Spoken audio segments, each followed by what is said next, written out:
السلام علیکم ورحمۃ اللہ وبرکاتہ۔ الحمد للہ وحدہ والصلاة والسلام علی من لا نبی بعدہ، اما بعد فاعوذ باللہ من الشیطان الرجیم، بسم اللہ الرحمن الرحیم۔ ولو نزلنا، اگرچہ نزلنا پاسٹ ٹینس میں ہے، ماضی ہے۔ نزلنا کے معنی ہم نے نازل کر دیا، لیکن پورے قرآن کریم میں کسی بھی ماضی پر اگر حرف ان یا حرف لو یعنی کوئی بھی حرف شرط داخل ہو جائے تو ماضی کا ترجمہ نہیں رہ جائے گا، مستقبل ہو جائے گا، فیوچر میں بدل جائے گا۔ ولو نزلنا، اور اگر ہم نازل کر دیتے، علیکا اے نبی صلی اللہ علیہ وسلم آپ پر، کتابن بمانا لکھا ہوا، مکتوب نوشتہ، فی قرطاس، قرطاس کے معنی کاغذ کے آتے ہیں۔ حیدرآباد سے نکلنے والے پرچے کا نام تھا قرطاس و قلم، یعنی تحریر اور جسے تحریر لکھی گئی، تو قرطاس کے معنی کاغذ پر لکھا ہوا۔ فلمسوہ بأیدیہم، پس وہ اس کو چھو لیتے اپنے اپنے ہاتھوں سے۔ لمس کے معنی چھونا، ٹچ کرنا۔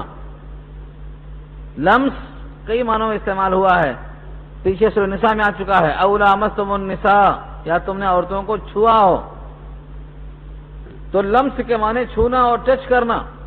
فلمسوہ بأیدیہم، پس انہوں نے چھو لیا ہوتا اپنے ہاتھوں سے۔ لقال الذین کفروا، تو البتہ ضرور کہا ہوتا کافروں نے، ان ھذا الا سحر مبین، نہیں ہے یہ مگر کھلا ہوا جادو۔ سحر، سحر کے معنی ایسا اثر جس کا سبب ظاہر نہ ہو، خفیہ علت، خفیہ سبب، خفیہ ریزن، جو ظاہر نہ ہو اور وہ شے وجود میں آ جائے، اس کو ہم سحر کہتے ہیں۔ بہت سے لوگوں نے سحر کا انکار کیا ہے۔ بعض لوگ کہتے ہیں انہیں غیر، یعنی اہل قرآن کہتے ہیں۔ اہل قرآن ان کا صحیح نام نہیں ہے، ان کا اوریجنل نام ہے مقلدین، یا یوں کہا جائے منکرین حدیث، وہ حدیث کو نہیں مانتے۔ اگر یہ کہہ دیں ہم حدیث کے منکر ہیں تو ان کی بات کون سنے گا، اس لیے خوبصورت نام دیتے ہم اہل قرآن، ہم قرآن والے ہیں۔ اہل قرآن حدیثوں کو نہیں مانتا، اور یہ سحر کا تعلق حالانکہ آیتوں میں ہے لیکن بنا رکھا ہے اس نے اصول، سحر کو نہیں مانتا۔ قرآن کریم کی بیشتر آیتوں میں سحر کا لفظ موجود ہے، اور سحر کا وجود ہے، اور سحر کی اقسام ہے، اور سحر کا علاج ہے، اور سحر کے اثرات کا باقاعدہ اظہار ہے۔ تو یہ لوگ کہہ دیتے کہ کھلا ہوا جادو ہے۔ جو لوگ سحر کا انکار کرتے ہیں ان سے پوچھو یہاں کیا مراد ہے۔ وہ کلام اللہ کو اگر ورقوں میں پاتے اور چھو کر کے کہہ دیتے کہ کھلا ہوا جادو ہے، آپ اگر سحر نہیں مانتے تو ترجمہ کیا کریں گے یہاں پر؟ ان ھذا الا سحر مبین، نہیں ہے یہ کھلا ہوا جادو۔ اگر سحر کا وجود نہیں ہے تو یہاں کیا ترجمہ کریں گے اب؟ وقالوا لولا انزل علیہ ملک، یہ دوسرا ان کا مطالبہ تھا، اس کا جواب دیا جا رہا ہے۔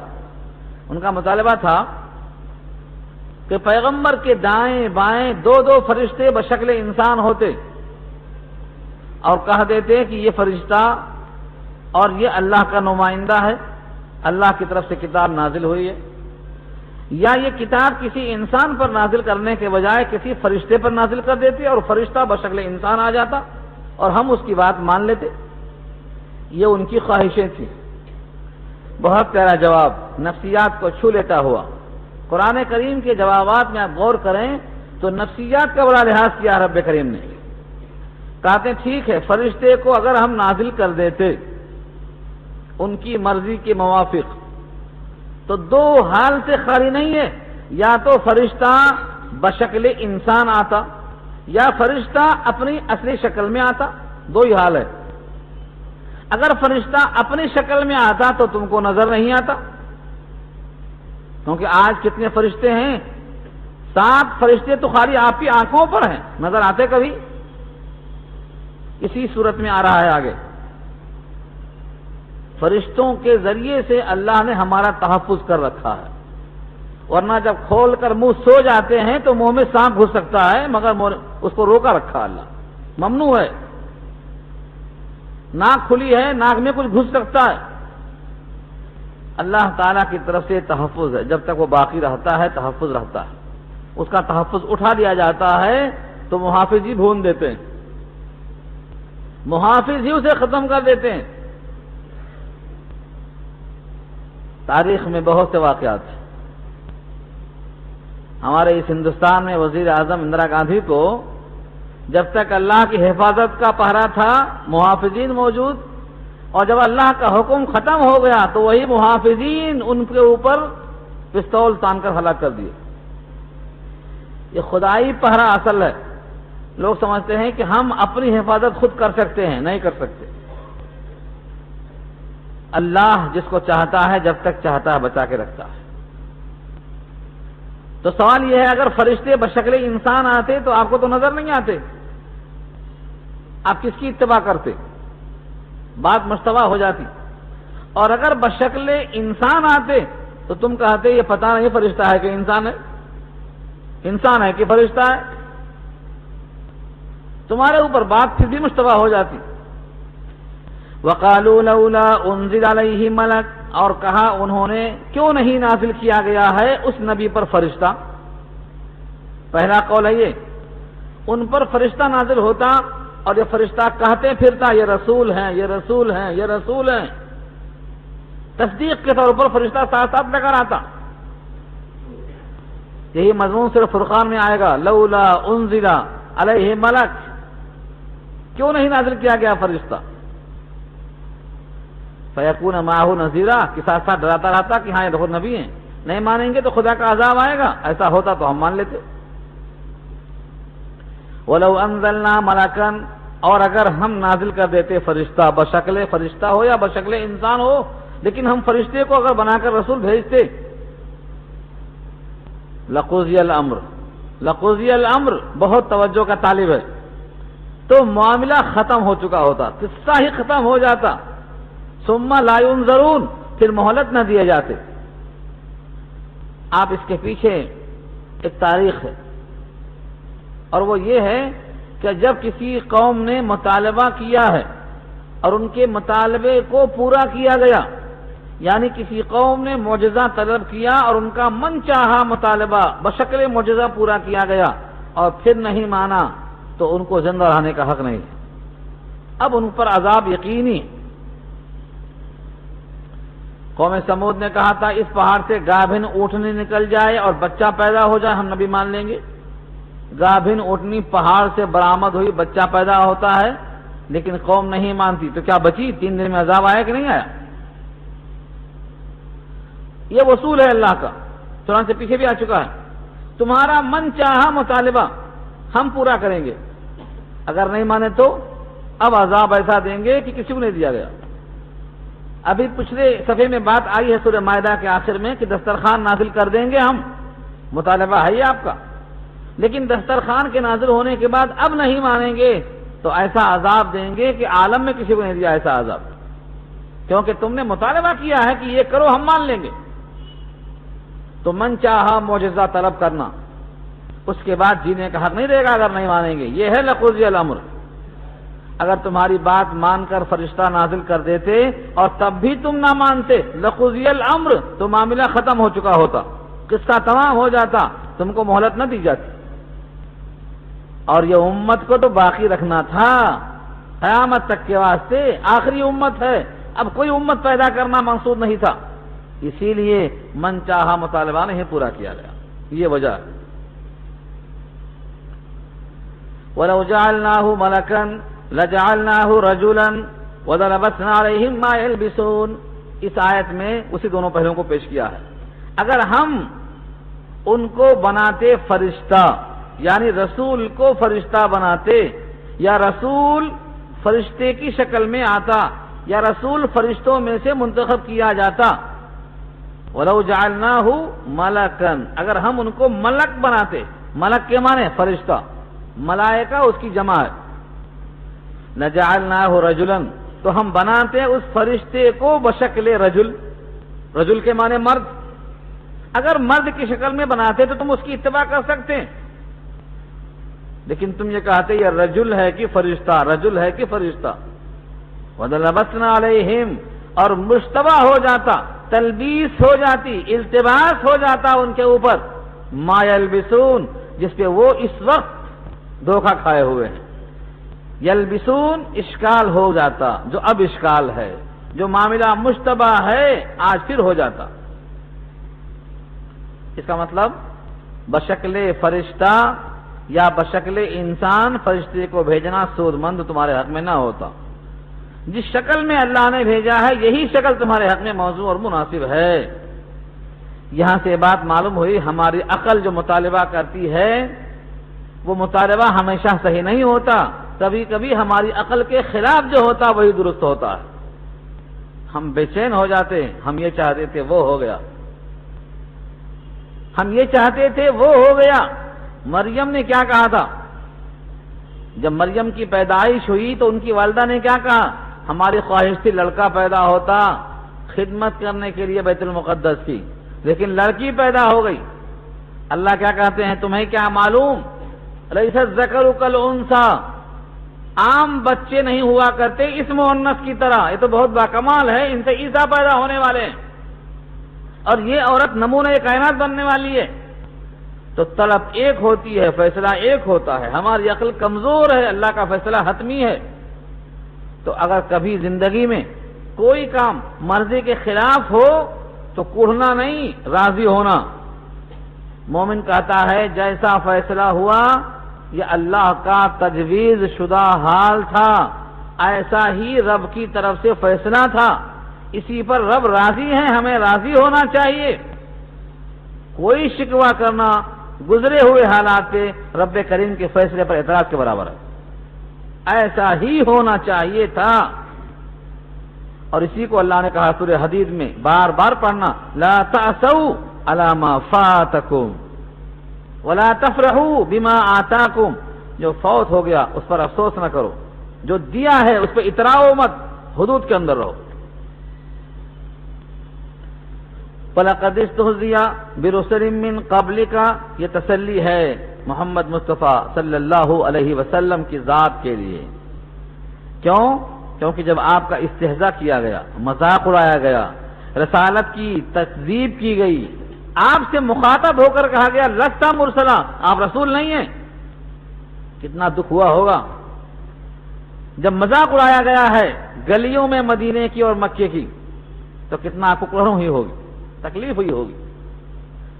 آپ سمجھتے ہوں گے کہ صرف مکے تک مذاق تھا؟ یہ منافقین تو آخر زمانے تک رہے، نبی کے ساتھ منافقین 10 سال تک نماز پڑھتے رہے، کہاں ختم ہوئے؟ یہ مذاق کرتے رہے، تمسخر کرتے تھے، آپ کی محفل میں بیٹھ کر بات سنتے تھے اور باہر جا کر ان باتوں کا تبصرہ مذاق میں کیا کرتے تھے۔ کتنا کڑھن کی بات ہے۔ تسلی دیا اللہ نے، وَلَقَدِ اسْتُهْزِئَ، اور البتہ تحقیق استہزاء کیا گیا، بِرُسُلٍ مِّن قَبْلِكَ، بہت سے رسولوں کا آپ سے پہلے، فَحَاقَ، پھر گھیر لیا، بِالَّذِينَ سَخِرُوا مِنْهُمْ، ان لوگوں کو جو انہوں نے مذاق کیا تھا ان میں سے۔ کس نے گھیرا؟ مَا كَانُوا بِهِ يَسْتَهْزِئُونَ، جس کا مذاق اڑاتے تھے اسی نے عذاب بن کر گھیر لیا ان کو۔ جب انہوں نے جن چیزوں کا مذاق اڑایا اللہ نے انہی چیزوں کا عذاب ان کی شکل پر نازل کر دیا۔ حضرت نوح کی کشتی بن رہی تھی، کشتی بناتے ہوئے نوح کا مذاق اڑایا گیا۔ حضرت نوح سے کہتے تھے ارے پانی تو نہیں ہے، کشتی کہاں چلائیں گے آپ؟ یہ خشکی ہے، یہ ریتی ہے، پانی کے بغیر کشتی چلتی نہیں ہے، یہ کشتی کہاں چلائیں گے آپ؟ مذاق کرتے تھے جو بھی آتا گزرتا۔ کلما کا لفظ ہے، جب کوئی گزرتا سخروا منہ، ان سے مذاق اڑاتے۔ سورہ ہود پارہ 12 پڑھ لیجئے گا، سخروا منہ، مذاق اڑاتے رہے۔ اللہ نے کیا کہلوایا؟ ان سے کہہ دو تم آج مذاق اڑاتے ہو، کل ہم مذاق اڑائیں گے۔ سورہ ہود پڑھ لیجئے۔ جب بارش آئی نیچے سے بھی پانی اوپر سے بھی پانی، تو جس کشتی کا مذاق اڑائے تھے وہی کشتی نجات کا ذریعہ بن گئی، اور جس پانی کے نہ ہونے کی شکایت کرتے تھے اسی پانی میں غرق کر دیے گئے۔ یہ تمثیل ہے. اور دوسرا واقعہ تفصیل سے آپ پڑھ چکے ہیں، حضرت نوح کے بعد کئی واقعات میں فرعون کا واقعہ ہے. فرعون نے کہا تھا یہ پانی، یہ دریائے نیل میرے حکم سے جاری ہے، میرے حکم سے جاری ہے. وہی دریائے نیل جب فرعون آیا، جو دیوار بن چکا تھا حضرت موسیٰ اور ان کے لشکر کے لیے، وہی دیوار پھر پانی بن گیا. تمہارے حکم سے جاری تھا نا یہ، پھر کیا ہوا؟ تو جس جگہ انسان دھوکہ کرتا ہے، مذاق اڑاتا ہے، اللہ تعالیٰ اسی سے اس کا انتقام لیتا ہے، کوئی اور شکل نہیں ہوتی. کائنات میں آپ تلاش کرو اور مطالبات کو پڑھو. علامہ سیوطی نے جمع کیا ہے الخصائص الکبریٰ میں 2 جلدوں میں 300 معجزات جمع کر رکھا ہے. آپ سب پہ غور سے دیکھو. جن جن چیزوں کا مذاق اڑایا اللہ نے اسی چیز کو عذاب بنا کر پیش کر دیا ان کے سامنے. مذاق اڑانے والوں کا حال یہ. اب کہتے ہیں کہ کن کن چیزوں کا مذاق اڑایا گیا اور کن چیزوں نے ان کو گھیر لیا تھا، اسے کیسے معلوم ہو؟ حکم دیا زمین میں چلو پھرو، دیکھو نظر آئے گا. کہیں زلزلہ دکھائی دے گا، کہیں غرقاب نظر آئیں گے، کہیں زمین تہو بالا دکھائی دے گی، نیچے کے اوپر، اوپر کے نیچے دکھائی دیں گے. چلو پھرو تو صحیح کم سے کم. یہاں سے فقہا نے اور اصحاب سیر نے لکھا ہے کہ زمین میں اللہ کی طرف سے لوگوں کا انجام دیکھ کر عبرت کے حصول کی نیت سے سفر کرنا چاہیے. قل سیروا فی الارض فانظروا ثم انظروا. یہاں ثم انظروا ہے، آگے ثم انظروا فانظروا آ رہا ہے. کہو چلو پھرو، سیر کرو. سیر کرنا جائز ہے اس نیت سے کہ زمین میں ہم دیکھیں گے انقلاب کہاں کہاں آئے، کیسے کیسے آئے. یہ اردن جو لبنان سے لگا ہوا ہے، بحر میت ہے، وہاں تماشا گاہ بن چکا ہے اس وقت. حالانکہ اس کا پانی آج بھی بحر میت ہے، اس کا نام اسی واسطے. اس کے پانی میں کوئی ذی حیات ٹھہر نہیں سکتا، نہ میڈک، نہ مچھلی، نہ انسان، نہ کچھوا. آج بھی اس پانی کی تاثیر ہے، بحر میت ہے وہ. اللہ کے عذاب کی نشانی ہے وہ. چل کر وہاں جائیں گے تو دیکھیں گے، نہ دیکھیں گے. جس پہاڑ سے اونٹنی برآمد ہوئی تھی یمن میں، وہ آج بھی مقام موجود ہے. کار عدن جہاں سے قیامت میں آگ نکلے گی، اس کی جگہ آج بھی موجود ہے. یمنی بچے میرے پاس ملتے ہیں اور دعوت دیتے ہیں، نظارہ آؤ چلو دکھائیں گے ہم. آج بھی موجود ہے. تو قرآن کریم نے دعویٰ کیا ہے چلو پھرو نظر آئے گا، کہاں کہاں اللہ کی قدرت دکھائی دے گی. ثم انظروا، پھر غور سے دیکھو. کیف کان عاقبۃ المکذبین. مکذب واحد ہے، مکذبین جمع ہے. تکذیب کرنے والے، جھٹلانے والے، ان کا انجام کیسا ہوا، چل پھر کر دیکھو. قل، یہاں سے پھر توحید کے دلائل پیش کیا ہے رب کریم نے دوسرے انداز. مکے والوں سے پوچھو، یا جو اللہ کی ذات کا انکار کرتے ہیں ان سے پوچھو، لمن ما فی السماوات والارض، کس کا ہے جو کچھ آسمان میں ہے اور زمین میں، یہ کس کا ہے؟ آپ کے گھر میں جو کچھ ہے وہ آپ کا، اور آپ کے پڑوسی کے گھر میں جو کچھ ہے وہ آپ کے پڑوسی کا. ہر گھر میں جو کچھ ہوتا ہے وہ گھر کے مالک کا ہوتا ہے. یہ زمین و آسمان میں جو کچھ ہے وہ کس کا ہے؟ پوچھو ان سے. جواب تو دینا پڑے گا نا، کس کا ہے بولنا پڑے گا. تم جن کی پوجا کرتے ہیں خدا سمجھ کر اس کا ہے، سورج اور چاند کا ہے. کائنات میں جن جن کی پوجا ہوتی ہے ان میں سے کسی کا نام لیا جا سکتا ہے کہ یہ اس کا ہے؟ ظاہر یہ ہے کہ کائنات میں سب گونگے ہو جائیں گے اس موقع پر. کوئی جواب کسی کے پاس نہیں تھا، نہ آج ہے نہ قیامت تک رہے گا. اس لیے اللہ نے خود کہا لوایا جواب، قل للہ. یہاں پر ٹھہر جاؤ، توئے بنا ہوا ہے، اسٹاپ، سانس روکو، کیونکہ جواب آیا ہے. یہ کہہ دو کس کا ہے جو کچھ زمین و آسمان میں ہے، کہہ دو اللہ کے لیے ہے، کیونکہ دوسرا کوئی جواب اس کا بن ہی نہیں سکتا. قل لمن ما فی السماوات والارض قل للہ، کہہ دو اللہ کا ہے. جب اللہ کی ملکیت ہے، ہم اللہ کی مملوکہ شے ہیں، تو ہمیں اپنی منمانی کرنے کا حق کہاں سے آیا؟ ان چیزوں کا استعمال خدا کی مرضی کے خلاف ہمیں کہاں سے حاصل ہو گیا؟ ہمیں یہ حیات کے باقی رہنے کی غذائیں، یا اولاد، یا ہماری اشتہا کی چیزیں، یہ سب کیا ہیں؟ تو یہ اللہ کی رحمت ہے، اس کی دلیل ہے۔ اور چونکہ اللہ نے اپنے نام کے ساتھ لکھ رکھا ہے کتب علی نفسہ الرحمہ، کتب لکھ رکھا ہے اس نے علی نفسہ اپنی ذات پر الرحمہ رحمت۔ مسلم کی روایت ہے، ابو ہریرہ اس کے راوی ہیں، وہ فرماتے ہیں اللہ تعالیٰ نے عرش اعظم پہ لکھ رکھا ہے سبقت رحمتی علی غضبی۔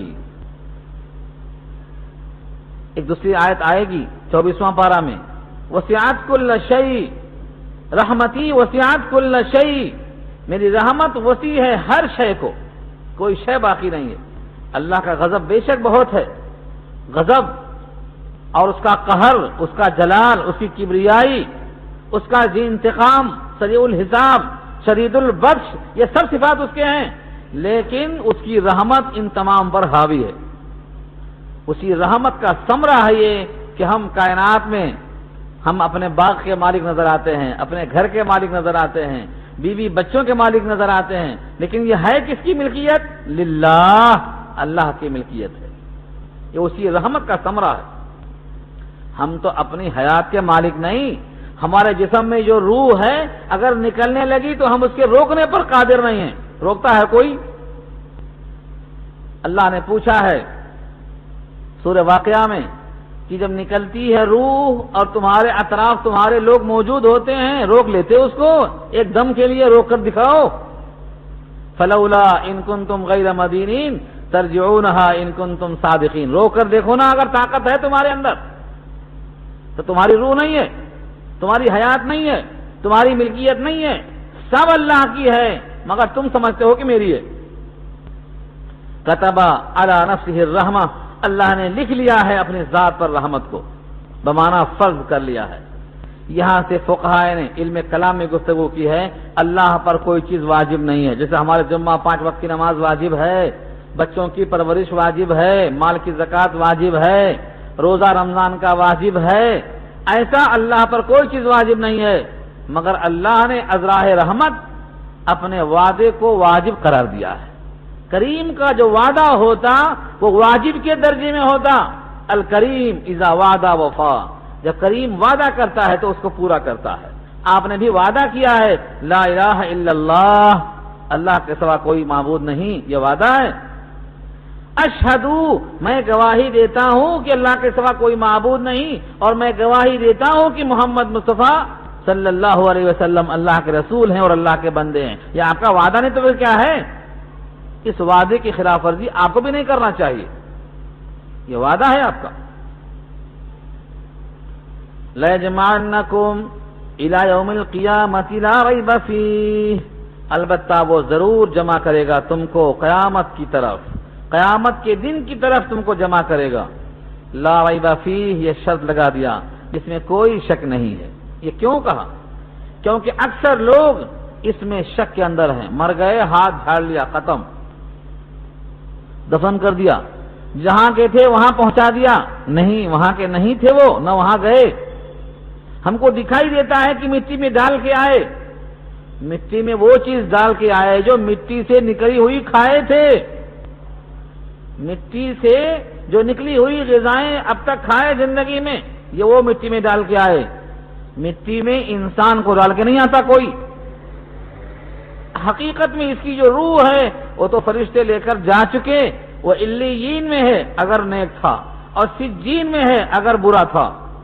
سورہ تطفیف پارہ 30 کی آیت ہے، کلا، ہرگز نہیں، ان کتاب الابرار لفی علیین، کلا ان کتاب الفجار لفی سجین، سجین ساتوں زمین سے نیچے اور علیین ساتوں آسمان سے اوپر عرش اعظم کے نیچے، یہ دونوں مقام رکھا اللہ نے۔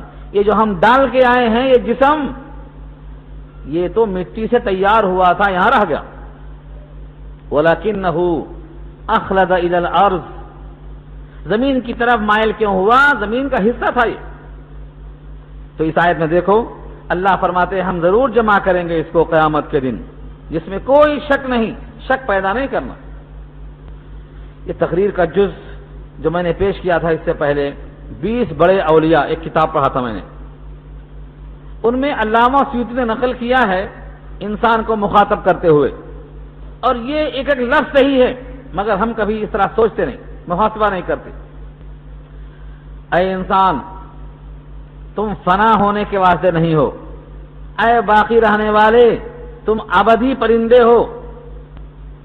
لستم للفنا انتم للبقاء، تم باقی رہنے والے ہو، فنا ہونے والے نہیں ہو۔ کما نقلتم، جیسا تم وہاں سے منتقل کیے گئے، کہاں سے؟ من اصلاب آبائکم الی ارحام امہاتکم، آبا و اجداد کی صلب سے نکال کر ماؤں کے رحم میں منتقل کیے گئے، ایسے ہی منتقل کیے گئے وہاں سے اس زمین کی پیٹھ پر، ایسے ہی منتقل کیے جاؤ گے زمین کے پیٹ میں، اور ایسے ہی نکالے جاؤ گے محشر کے میدان میں، اور ایسے ہی وہاں سے منتقل کیے جاؤ گے دائمی جنت میں یا دائمی جہنم میں۔ تو تم کہاں فنا ہوئے؟ تمہیں فنا کہاں سے ہے؟ تم فنا ہونے کے واسطے نہیں ہو، تمہارا کوئی جز فنا نہیں ہوگا۔ ہاں، جو یہیں سے لگ گیا تھا حیات کی بقا کے لیے مٹی کا حصہ، یہ مٹی میں رہ جائے گا، اسے مٹی کھا جائے گی، لیکن قیامت کے روز اس مٹی کو حکم ہوگا ایک ایک ذرے کو جمع کر دے گی، اور جس طرح دنیا میں پیدا کیے گئے تھے پہلی بار، دوبارہ ہم ایسا پیدا کریں گے، یہ ہم پر وعدہ ہے، وعدن علینا انا کننا فاعلین، ہم کر کے رہیں گے ایسا۔ کما بدانا اول خلق نعید، پہلی بار جیسا پیدا کیا تھا دوبارہ پیدا کریں گے، ہم پر وعدہ ہے۔ تو ختم نہیں ہوا، یہاں تک لکھا ہے بغیر ختنے کا پیدا ہوگا، بغیر ناخون کٹے ہوئے پیدا ہوگا، بغیر بال کٹے ہوئے پیدا ہوگا، بغیر کپڑوں کے ننگا پیدا ہوگا۔ سورہ انعام کی آیت ہے یہ، سورہ انبیاء کی آیت ہے یہ، کئی مقام پہ مضمون آیا ہے یہ۔ تو معلوم یہ ہوا ہمیں جمع کیا جائے گا اور ہم جمع ہوں گے۔ جناب عائشہ پوچھتی ہیں کہ اللہ کے نبی سب ننگے ہوں گے، بڑی بے حیائی ہوگی، کتنا خراب لگے گا؟ فرمایا اے عائشہ، وہاں کون کس کی طرف دیکھے گا؟ نفسی نفسی کا عالم ہوگا، کوئی کسی کو نہیں دیکھ سکتا، کوئی کسی کو دیکھ نہیں سکتا۔ اور آگے یہ بھی ہے سب سے پہلا لباس ابراہیم کو پہنایا جائے گا، کیونکہ خدا کی خاطر ان کو پہلی بار بلا لباس کے کیا گیا تھا آگ میں ڈالنے کے وقت۔ تو قیامت میں شک نہیں ہے، اگر کسی کو شک ہے قیامت میں وہ مومن نہیں ہے، اور جو مومن نہیں ہے اس کو نجات نہیں ہے۔ اور نجات کے واسطے لازم ہے کہ ایمان کامل ہو، اور ایمان شک کے ساتھ جمع نہیں ہوتا، ایمان شک کے ساتھ جمع نہیں ہوتا، کیونکہ ایمان نام ہے یقین کا، اور یقین شک کی ضد ہے، اور اجتماع ضدین محال ہے۔ تو شک نہیں پیدا کرنا، تیاری کرنا اس کے لیے۔ ہم جب قبر میں جائیں گے ہم سے سوال جواب ہوگا، انشاءاللہ اس کا ہم یہ جواب دیں گے، تیاری کرنا یہ ایمان کا جز ہے۔ اگر کوئی تیاری میں کمزور ہے تو آگے فرمایا الذین خسروا انفسهم فهم لا یؤمنون، جو لوگ خسارے میں ہیں اپنے آپ میں، جنہوں نے اپنے ذات کا گھاٹا کر لیا، جنہوں نے اپنے آپ کو ضائع کر دیا، فهم لا یؤمنون، وہ ایمان نہیں لائیں گے، کیونکہ جب شک پیدا ہو گیا تو محنت نہیں کریں گے، یقین نہیں کریں گے۔ وَلَهُ مَا سَكَنَ فِي اللَّيْلِ وَالنَّهَارِ وَهُوَ السَّمِيعُ الْعَلِيمُ، اور اسی کی ملکیت ہے جو سکون پاتے ہیں رات اور دن میں، سکنا جو قیام کرتے ہیں رات اور دن میں۔ ایک لطیف اشارہ ہے، کوئی مخلوق بتاؤ جو رات میں اپنے مسکن میں نیند کے ذریعے غفلت میں نہ رہتی ہو؟ کون ہے جو ہمیشہ حرکت میں رہتی ہو، سکون میں نہ رہتی ہو؟ کبھی حرکت میں کبھی سکون میں۔ یہ انسان حرکت میں ہے، رات آئی تو نیند کی شکل میں غفلت میں آ جاتا ہے، یہاں تک کہ مردے کے مشابہ ہو جاتا ہے۔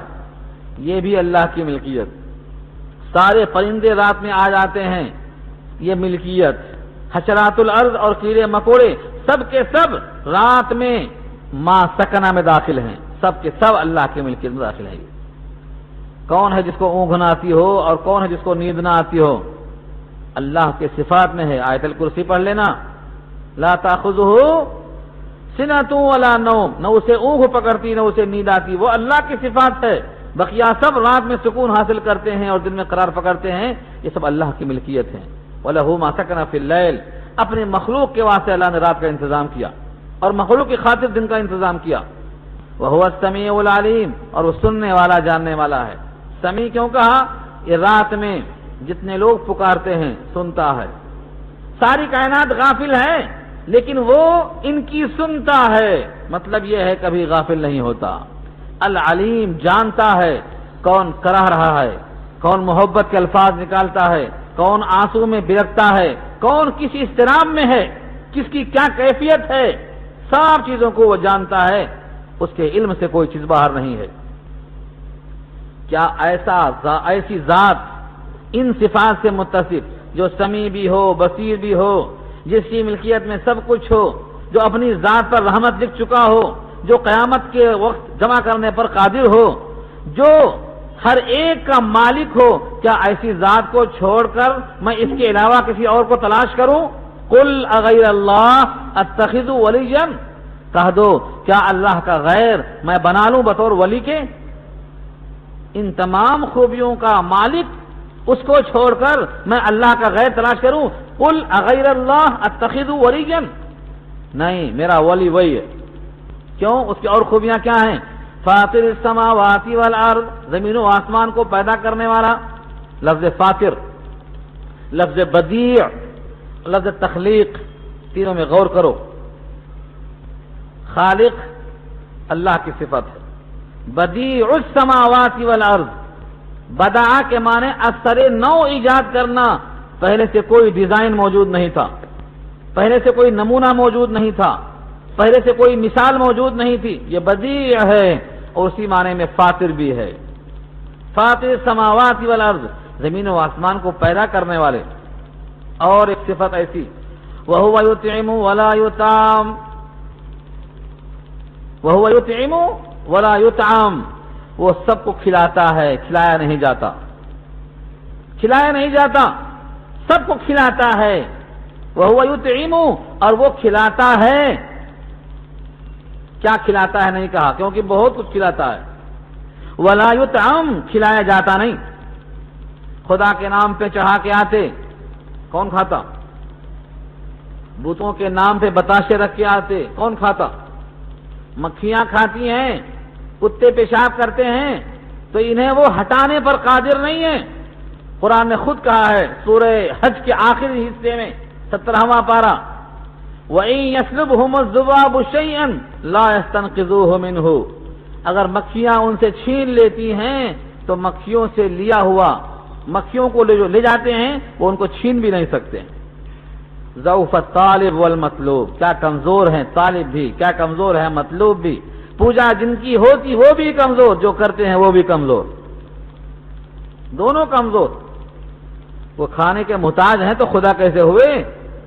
جن پر چڑھاوا چڑھایا جائے وہ اتنے کمزور ہیں تو تمہیں کیا دے سکتے؟ اللہ فرماتے ہیں وَهُوَ يُطْعِمُ وَلَا يُطْعَمُ، جو سب کو کھلاتا ہے مگر کھلایا نہیں جاتا، سب کو کھانا دیتا ہے وہ کھانا نہیں کھاتا۔ یہیں سے اخذ کیا تھا، گزشتہ آپ بھول گئے ہوں گے، کانا یاکلان الطعام، عیسیٰ ابن مریم دونوں کھانا کھاتے ہیں، خود کو کھانے کی طرح محتاج ہوئے۔ اور اللہ کی شان یہ ہے سب کو کھلاتا ہے مگر خود نہیں کھاتا ہے۔ تو جو کھلاتا ہے مگر کھاتا نہیں، اس کا بیٹا اور اس کی بیوی کھانے والے کیسے ہو گئے؟ کانا یاکلان الطعام، تو یہ اللہ کا خصوصی وصف ہے یہاں پر کہ سب کو کھلاتا ہے مگر کھاتا نہیں ہے۔ قل انی امرت ان اکون اول من اسلم، کہہ دو بے شک میں حکم دیا گیا ہوں کہ میں ہو جاؤں سب سے پہلے اسلام قبول کرنے والا، سب سے پہلے اطاعت کرنے والا، سب سے پہلے خدا کے حکم پر لبیک کہنے والا۔ اول من اسلم، اول من اسلم، جو سب سے پہلے سرنڈر ہو جائے، سب سے پہلے سجدہ رکھ کر دے اور ناک کو زمین پر رکھ دے، میں حکم دیا گیا ہوں کہ پہلا میں بن جاؤں۔ وَلَا تَكُونَنَّ مِنَ الْمُشْرِكِينَ، اور مت ہو جاؤ شرک کرنے والوں میں سے، شرک کرنے والوں میں سے مت ہو جاؤ۔ کیا نبی سے شرک کا احتمال ہے؟ کیا نبی سے شرک کا امکان ہے؟ پھر یہ کیوں کہا مت ہو جاؤ شرک کرنے والوں میں سے؟ تاکہ لوگ جان لیں کہ شرک اتنا ناپسندیدہ عمل ہے کہ اپنے محبوب سے بھی مطلوب نہیں ہے اور قابل معافی نہیں ہے. اپنے محبوب سے بھی سرزد ہو جائے تو پسند نہیں ہے، تو غیر محبوب سے شرک پسند کیسے ہو سکتا ہے؟ اور کہلوایا قل کہو انی اخاف ان عصیت ربی عذاب یوم عظیم، کہا تو بے شک میں خوف کرتا ہوں اگر میں نافرمانی کر دوں میرے رب کی بڑے دن کے عذاب سے، عذاب یوم عظیم. مجھے اندیشہ ہے، مجھے خوف ہے. مجھے بتاؤ، سید الانبیاء سے کہلوایا جا رہا ہے، ساری کائنات میں جتنے رسول آئے ان سب کے سردار ہیں اور اللہ کے محبوب اور حبیب ہیں، اور ساری کائنات میں سارے معصومین کے سید اور سردار ہیں. کہلوایا گیا کہو مجھے خوف ہے، انی اخاف ان عصیت ربی عذاب یوم عظیم، اگر میں نافرمانی کر دوں تو بڑے دن کے عذاب کا مجھے اندیشہ ہے.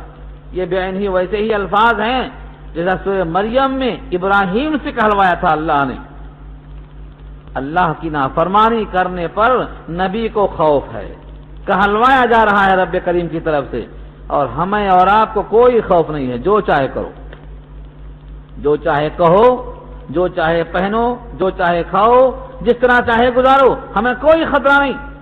یہاں پر حکم ہے کہہ دو مجھے اندیشہ ہے اگر میں نافرمانی کر دوں تو بڑے دن کے عذاب کا مجھے خطرہ ہے. من یصرف عنہ یومئذ فقد رحمہ وذلک الفوز المبین، جو بچا لیا گیا اس دن کے عذاب سے. من یصرف عنہ یومئذ، جس سے روکا گیا اس دن. کس سے روکا گیا؟ عذاب سے. من یصرف، جو روک دیا گیا، عنہ اس سے یعنی عذاب سے، یومئذ اس دن، فقد رحمہ، تو وہی شخص ہے جس پر اللہ نے رحمت کر دیا، رحمت کو تام کر دیا، رحمت کا اظہار کر دیا.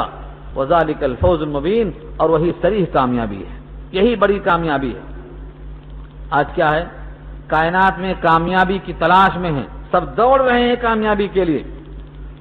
کامیابی کس کا نام ہے؟ جو اس دن عذاب سے روکا گیا اور جو اس دن رحمت کا حقدار بنا، یہ اصل کامیابی ہے. پیچھے یہ آیت دوسرے لفظوں میں آ چکی ہے، چوتھا پارہ آل عمران کے آخری حصے میں آئی ہے، فمن زحزح عن النار وادخل الجنۃ فقد فاز، جو داخل کیا گیا جنت میں اور بچا لیا گیا جہنم سے وہی کامیاب ہو گیا. یہاں اسی کو پیش کیا ہے ذالک الفوز المبین کہہ کر. اس کے بعد کی آیت میں ایک اصول پیش کیا ہے اللہ نے. یہ اصول ہمارے ایمان کا جز ہے، ہمارے ایمان کی تقویت کا ذریعہ اور ضامن ہے. یہ آیت نمبر 17 ہے، بار بار پڑھنا تاکہ تشکیک نہ آنے پائے دماغ میں. وَإِن يَمْسَسْكَ اللَّهُ بِضُرٍّ فَلَا كَاشِفَ لَهُ إِلَّا هُوَ وَإِن يَمْسَسْكَ بِخَيْرٍ فَهُوَ عَلَى كُلِّ شَيْءٍ قَدِيرٌ. یہ آیت نمبر 17 ہے. وَإِن يَمْسَسْكَ اللَّهُ بِضُرٍّ، مس ابھی پڑھا، مس چھونا. وَإِن يَمْسَسْكَ اللَّهُ، اگر آپ کو چھوا دے اللہ، بِضُرٍّ کسی تکلیف کے ساتھ، یعنی کوئی تکلیف ڈال دے، فَلَا كَاشِفَ لَهُ، نہیں ہے کوئی اس کو دور کرنے والا، الا ہو مگر وہی. اللہ کی تکلیف کو دور کرنے والا کوئی نہیں مگر اللہ ہی. وَإِن يَمْسَسْكَ بِخَيْرٍ، اور اگر پہنچائے تجھ کو خیر، فَهُوَ عَلَى كُلِّ شَيْءٍ قَدِيرٌ، تو وہ ہر شے پہ قادر ہے. کیا سمجھے؟ اب اگر اللہ آپ کو ضر پہنچائے تو اس تکلیف کو دور کرنے والا کوئی نہیں مگر وہی، اور اگر تم کو خیر پہنچائے تو ہر شے پہ قادر ہے. یہی آیت، یہی مضمون تھوڑے سے لفظوں میں فرق کے ساتھ سورہ یونس پارہ 11 آیت نمبر 107 میں فرمایا اللہ نے. یہاں 17 نمبر کی آیت ہے اور وہاں 107 نمبر کی آیت ہے، 107. وَإِن يَمْسَسْكَ اللَّهُ، وہاں سے شروع ہے الفاظ. وہاں بھی یہی مضمون ہے. اگر اللہ تعالیٰ کسی کو نقصان پہنچانا چاہے تو کوئی روک نہیں سکتا، اور خیر پہنچانا چاہے تو کوئی روک نہیں سکتا. یہ آیت سورہ یونس کی بھی ہے. اور ان دونوں آیتوں کو سامنے رکھ کر اور بھی اس قسم کے مضامین ہوں گے کوئی ضروری نہیں کہ ہر آیت ہم پیش ہی کر دیں، جو بر وقت یاد آتی ہیں آیتیں وہ پیش کر دیتے ہیں، لیکن ایک بڑی پیاری دعا ہے نبی صلی اللہ علیہ وسلم کی، ہر نماز کے بعد پڑھا کرتے تھے ان دونوں آیتوں کو سامنے رکھ کر، اللہم لا مانع لما اعطیت ولا معطی لما منعت ولا ينفع ذا الجد منک الجد. یہ نبی صلی اللہ علیہ وسلم کثرت سے پڑھتے تھے، کثرت سے پڑھتے تھے، اور یہی آیت سامنے ہوتی تھی، اللہم اے اللہ، لا مانع نہیں ہے کوئی روکنے والا، لما اعطیت اس کے لیے جس کو آپ دینا چاہیں، لا مانع لما اعطیت جس کو آپ دینا چاہیں، کوئی مانع کوئی رکاوٹ نہیں، ولا معطی لما منعت اور کوئی دینے والا نہیں جس کو آپ روک دیں، ولا ينفع ذا الجد منک الجد اور نفع نہیں دے سکتی ہے کسی کی کوئی کوشش، ولا ينفع ذا الجد منک الجد آپ کے خلاف کسی کوشش کرنے والے کی کوئی کوشش کامیاب نہیں ہو سکتی. یہ دعا ہے، اور یہ دعا کے ساتھ یہ دونوں آیتیں ہیں، اور ان تینوں پر ایک چوتھی آیت سورہ فاطر کی آ رہی ہے 22واں پارہ میں. اللہ فرماتے ہیں ما یفتح اللہ من رحمت فلا ممسک لها وما یمسک فلا مرسل. اللہ تعالیٰ جس کو دینا چاہیں اسے کوئی روکنے والا نہیں، اور جس کو روک دیں اسے کوئی دینے والا نہیں. یہ سورہ فاطر کی آیت نمبر 2-3 ہے، وہاں بھی دیکھ لیں. ان تمام باتوں کا حاصل کیا نکلا؟ اللہ کی عطا کو کوئی روک نہیں سکتا، اور جس کو اللہ روک دیں اسے کوئی دے نہیں سکتا. یہاں تک کہ بادشاہت ہو، عزت اور ذلت ہو، قل اللہم مالک الملک تؤتی الملک من تشاء وتنزع الملک ممن تشاء وتعز من تشاء وتذل من تشاء بیدک الخیر انک علی کل شیء قدیر. یہ کہلوایا گیا ہے، تیسرے بارے میں آیت گزر چکی ہے. یہ خلاصہ یہ ہوا اللہ ہر شے پہ قادر ہے، اتنی قدرت کے باوجود. وَهُوَ الْقَاهِرُ فَوْقَ عِبَادِهِ اور وہ قاہر ہیں، اپنے بندوں کے اوپر غالب ہیں. وَهُوَ الْحَكِيمُ الْخَبِيرُ اور وہ حکمت والے اور خبر والے ہیں. یعنی اللہ تعالی بندوں سے باخبر ہیں، اور بندوں کے لیے جو احکامات ہیں اس میں اللہ نے حکمت رکھی ہے. کوئی حکم اللہ کا حکمت سے خالی نہیں ہے. یہاں تک یہ مضمون توحید کا تھا. اگلی آیت بہت اہم ہے اس معنی میں کہ کفار قریش گواہی مانگتے تھے، کہتے تھے آپ اگر نبی ہیں تو گواہی کون دیتا؟ آپ کی، آپ کے نبی ہونے کی گواہی کون دیتا؟ اور گواہی دو قسم کی ہوتی ہے، ایک گواہی ہوتی ہے قول سے، قولی گواہی، اور ایک گواہی ہوتی ہے دستاویز سے، کاغذ میں ثبوت کے ساتھ، اور ایک گواہی ہوتی ہے عمل کے ساتھ. اب قرآن کریم کی طرح 3 آیتیں کوئی بنا کر نہیں لا سکتا. تو معلوم یہ ہوا کہ یہ کلام الہی ہے، یہ دستاویزی ثبوت ہمارے پاس موجود ہے. اس کلام اللہ میں اللہ نے گواہی دی ہے کہ آپ اللہ کے رسول ہیں.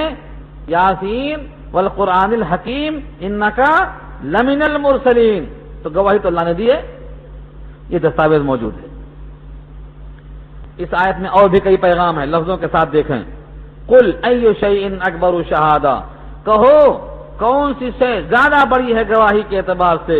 قل اللہ شہید بینی و بینکم، کہو اللہ گواہ ہے میرے اور تمہارے بیچ میں. اللہ گواہ ہے، ہمارے زبان پر چڑھا ہوا ہے اللہ گواہ ہے. دنیا والے بھی بولتے ہیں اللہ گواہ ہے، لیکن دنیا کی گواہی کے موقع پر اللہ گواہ ہے یہ بولنا درست نہیں ہے عام لوگوں کے واسطے. آپ کی یہ زمین ہے کون گواہ ہے؟ تو اللہ گواہ ہے، نہیں چلتی. یہ گھر آپ کا ہے کون گواہ ہے؟ اللہ گواہ ہے، تو نہیں چلتا یہاں پر. ہاں آخرت میں چلتا، آخرت میں چلتا. ایک صاحب ابو سعید خدری کے خلاف شکایت لے کر گئے عمر فاروق کے پاس، کہا یہ ابو سعید خدری ہیں میری زمین قبضہ کر لیے ہیں. جناب عمر کے پاس حاضری ہوئی انہوں نے کہا اللہ کی طرف سے آپ امیر ہیں، اور یہ شخص کہتا ہے کہ میں زمین دبا لیا ہوں ان کی، جبکہ میں نے اپنے آقا سے سنا ہے کہ جس نے ظلمن کسی کی ایک بارش زمین لے لیا ہے تو زمین کے 7 طبق ہیں، وہ گلے میں توق بنا کر ڈال دیا جائے گا قیامت میں۔ جب میں نے ایسا سنا ہے تو میں یہ کیسے کر سکتا ہوں، میں زمین سے ہٹ جاتا ہوں۔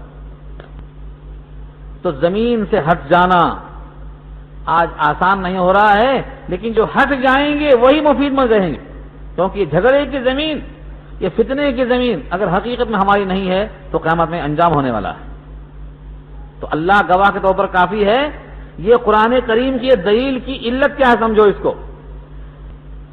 کفار قریش کہتے تھے لستا مرسلا، آپ رسول نہیں ہیں، اور آپ کہتے تھے میں رسول ہوں۔ گواہی کون دے گا؟ سب سے بڑی گواہی اللہ کی ہے، سب سے بڑی گواہی اللہ کی ہے۔ اللہ نے گواہی دی ہے، کیسے دی ہے؟ دستاویزی اور عملی گواہی دی ہے۔ یہ کتاب دے دیا ہے، اس کتاب کو اگر تم اللہ کی کتاب مانتے ہو تو بات ختم، جھگڑا ختم، اور نہیں مانتے ہو تو اس کتاب میں جو صورتیں ہیں کم سے کم 3 آیتوں پر مشتمل ایک سورت جیسی تم بھی بنا کے لے آؤ۔ نہیں لا سکتے ہو تو عاجز ہو گئے، اب یہ کلام اللہ کا کلام تم نے گویا مان لیا۔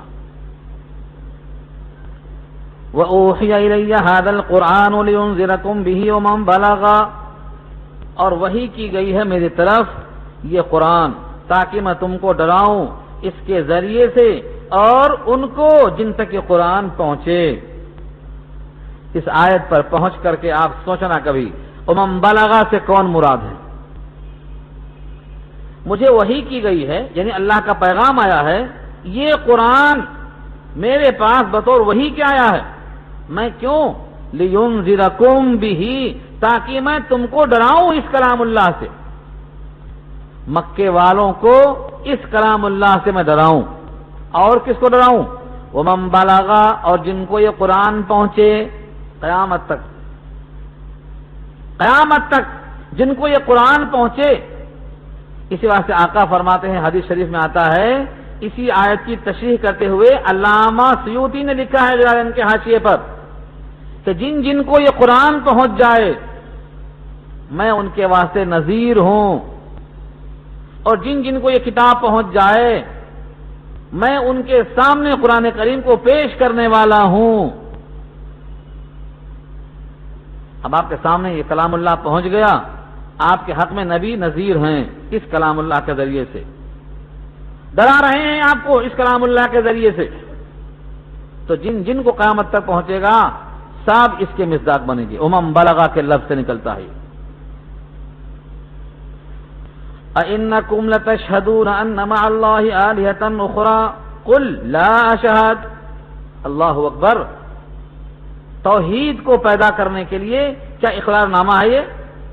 أَإِنَّكُمْ، یہ استفہام انکاری ہے، کیا تم البتہ ضرور گواہی دیتے ہو اس بات کی کہ اللہ کے ساتھ دوسرے معبود ہیں؟ قل، کہہ دو، لا اشہد، میں گواہی نہیں دے سکتا، یعنی دوسرے معبود کے ہونے کی میں گواہی نہیں دے سکتا۔ قل، کہہ دو، انما هو الہ واحد، اس کے سوائے کچھ نہیں کہ وہ ایک معبود ہے۔ وَإِنَّنِي بَرِيءٌ مِّمَّا تُشْرِكُونَ، اور بے شک میں بری ہوں اس سے جن کو تم شریک کرتے ہو۔ آپ غور سے دیکھیں کتنے قل ہیں یہاں۔ قل گویا اللہ نبی سے کہلوا رہے ہیں ایسا کہو، ایسا کہو، ایسا کہو، ایسا کہو۔ یہ سب عقیدے کا جز ہے۔ اس آیت سے کیا ثابت ہوا؟ سب سے بڑی گواہی اللہ کی گواہی ہے، اور اللہ گواہ ہے اس قرآن کے ذریعے سے۔ نبی کے سارے معجزات گواہی ہیں اللہ کی طرف سے، اور یہ قرآن بڑی گواہی ہے اللہ کی طرف سے، اور یہ قرآن ذریعہ انذار ہے جن تک پہنچ جائے۔ میں قیامت میں ان کے لیے نذیر ہوں کہ جن تک یہ قرآن پہنچا ہے، ہم بلغ کی وجہ سے۔ تو جو قرآن کریم کو کہیں پہنچائے گا وہ اللہ کی طرف سے پیغام پہنچانے میں معین و مددگار ہوگا۔ تو جو نبی کا مشن تھا کہ اللہ کا پیغام بشکل قرآن امت کے نام جو اس کے پہنچانے میں شریک ہوگا اس کے لیے یہ حدیث اور یہ آیت کا ٹکڑا قیامت میں مبلغین میں شامل کر دے گا۔ نبی نے قرآن پہنچایا، صحابی نے قرآن پہنچایا، تابعین نے قرآن پہنچایا، پہنچتے ہوئے ہم تک پہنچا، اب ہم کیوں نہ اس قرآن کو پہنچائیں ان تک جہاں نہیں پہنچا؟ ہمارے پاس کیا جواز ہے؟ اس لیے قرآن کریم کو پہنچانا ہے۔ امم بلغا کیسے پہنچائیں گے؟ اب کوئی کہے کہ ہم پھر سے عالم بن جائیں، قرآن کریم کو پیش کرنے کے لائق بن جائیں، ہو سکتا ہے کرامت ہو پہنچ جائے، لیکن کسی بھی کام میں محنت کرتے کرتے ایک اسٹیج آتا ہے، تب آدمی وہ کام کر سکتا ہے۔ جو آدمی صلاحیتوں کو جہاں زیادہ استعمال کرتا ہے اس میں آگے نکل جاتا ہے، یہ اصول اور ضابطہ۔ اس کا مطلب یہ نہیں ہوا کہ اب ہم دین کی دعوت کو ان کے حوالے کر دیں، بلکہ جو صلاحیتیں ہمارے اندر اللہ نے عطا کی ہیں ان کو ہم اس میں کھپائیں۔ ہم جو جس کام کے لائق ہیں، عثمان غنی میدان کارزار میں آتے تھے لیکن حضرت علی آگے رہتے تھے۔ حضرت علی میدان کارزار میں سب سے آگے رہتے تھے، کیوں؟ ان میں لڑنے کا فن بہت اچھا تھا۔ اللہ کے نبی ان کو بلاتے تھے بطور خاص، کل خیبر فتح ہوگا اور جھنڈا کس کے ہاتھ میں ہوگا؟ جن سے اللہ راضی ہے اور وہ اللہ سے راضی ہیں۔ تو ہم نے کہا کون ہو سکتا ہے یہ؟ دیکھا تو حضرت علی تشریف لا رہے ہیں، جھنڈا دے دیا ہاتھ میں، کیا ہے اکھاڑنا؟ کہا کون ہے تم میں سے جو یہ کنواں خرید کر مسلمانوں کے واسطے وقف کر دے؟ 36,000 درہم لے کر عثمان غنی آ گئے اور کنواں خرید کر نبی کے حوالے کر دیا۔ یہ کیا ہے؟ عثمان غنی ہے، اب تمہیں قیامت تک کے واسطے کوئی چیز مضر نہیں ہے، فرما دیا، جنتی ہے، بتا دیا۔ کیا مطلب ہوا؟ وہ لڑتے تھے میدان کارزار میں، اور یہ اس مقام کے واسطے گھوڑا، ہتھیار، زرہ سب مہیا کرتے تھے۔ غزوہ تبوک میں جتنے جنگی سامان تھے سب خریدا گیا آپ کے مال سے۔ تو مسلمانوں میں جو ہے جتنے لوگ ہیں ان کی الگ الگ صلاحیتیں ہیں، ہر ایک صلاحیت اگر اکٹھا ہو جائے تو یہ اللہ کا پیغام امت کے پاس بڑے سکون سے پہنچ سکتا ہے۔ تو صلاحیتیں اللہ کی امانتیں ہیں، ان کو صحیح استعمال کرنے کا حکم ملتا ہے۔ دوسری بات معلوم ہوئی، ہم اس بات کی گواہی نہیں دے سکتے اللہ کے ساتھ دوسرا کوئی معبود ہے۔ اللہ کے ساتھ کوئی دوسرا معبود نہیں ہے، ایک ہی معبود ہے، جن کو لوگ شریک کرتے ہیں ہم ان سے بری ہیں، یہ ثابت ہوتا ہے اس آیت سے۔ اس کے بعد وہی آیت جو بار بار آپ سنتے ہیں، آیت نمبر 20 ہے سورہ انعام کی، جس میں نے کہا تھا کہ لوگ نبی صلی اللہ علیہ وسلم کو ایسا پہچانتے تھے جیسے آپ اپنے سگے بیٹوں کو پہچانتے ہیں۔ یہی آیت ہے، الذین آتیناہم الکتاب یعرفونہ کما یعرفون ابناءہم، جن کو ہم نے کتاب دی تھی، تورات مراد ہے اس سے، جن کو ہم نے کتاب دی تھی وہ نبی کو پہچانتے تھے جیسا وہ اپنے بیٹوں کو پہچانتے تھے۔ یہاں دو باتیں تشریح طلب ہیں۔ 10 آدمی، میں نے بتایا تھا 10، اگر یہ 10 یہودی اسلام میں داخل ہو جائیں تو کوئی یہودی نہ بچے گا، سب اسلام میں آ جائیں گے۔ ان 10 میں سے صرف 2 اسلام میں داخل ہوئے، عبداللہ بن سلام اور کعب احبار، بقیہ 8 اسلام میں نہیں آئے۔ کیوں؟ جانتے تھے، یہ آیت بتاتی ہے، نبی کو جانتے تھے، نبی کو پہچانتے تھے جیسا بیٹوں کو پہچانتے، مگر اپنے بڑائی کی وجہ سے اسلام میں داخل نہیں ہوئے، نہیں آئے۔ یہ 2 جو اسلام میں آ گئے تھے، ان سے کسی نے پوچھا کہ کیا یہ آیت میں آیا ہے کہ بیٹوں کی طرح پہچانتے تھے، ایسا کیا خاص بات تھی؟ تورات میں کیا لکھا ہوا تھا؟ انہوں نے کہا یقیناً نبی کے اوصاف تورات میں ایسے تھے کہ ان سے ہم نبی کو پہچاننے میں ذرہ بھی شک میں نہیں تھے۔ ان میں سے فلاں صفت بتائی گئی۔